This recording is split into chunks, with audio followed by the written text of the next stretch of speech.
Bonjour Jacques. Si je n'ai pas vaincu pour la patrie, au moins peindrai-je pour elle. La liberté guidant le peuple. Absolument. Vous voulez dire qu'on va aller dans le musée? Eh ben non, on va pas aller dans le musée. On va aller aux origines du tableau. Ok, on y va? On y va tout de suite.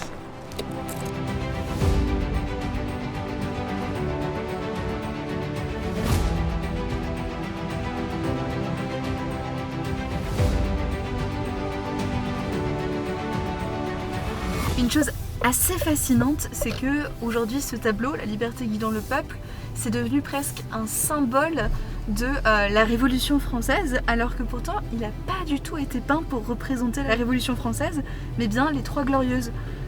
Comment ça se fait? La Révolution française est la plus célèbre des révolutions et c'est vrai que les gens, quand ils voient un tableau avec une barricade, une femme dessus, des gens qui sont massacrés et qu'on est en France, on pense tout de suite Révolution française. Et non, ouais, c'est la Révolution de 1830, qui est une des nombreuses révolutions du 19e siècle.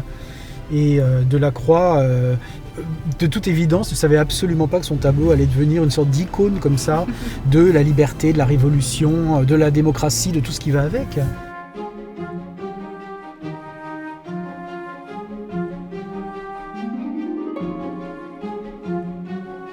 Et donc là, on est dans les jardins de l'appartement de Delacroix. Oui, c'est où il s'est installé à partir de 1857, il est resté à peu près 6 ans. Moi, ce que je trouve vraiment intéressant, c'est que comme c'est un artiste qui représente la modernité, il a choisi aussi des reliefs qui sont des reliefs hyper classiques. Il est à la fois hyper moderne et il adore vraiment ce qui s'est fait dans le passé. Voilà, alors ici on est dans la salle à manger de Delacroix avec un ensemble de superbes peintures, dont une esquisse très rare pour La liberté guidant le peuple. Incroyable. On peut voir finalement les premières idées de projet pour cette peinture et les choses aussi qui ont changé. Ah oui, complètement. Il avait l'habitude de faire ça, d'ailleurs, des dessins, des esquisses. Et là, on voit que c'est un peu le premier jet. Alors, la barricade, le personnage donc de la liberté, ça c'est le début. Et puis après, il va partir de ça et broder pour créer la peinture qu'on connaît.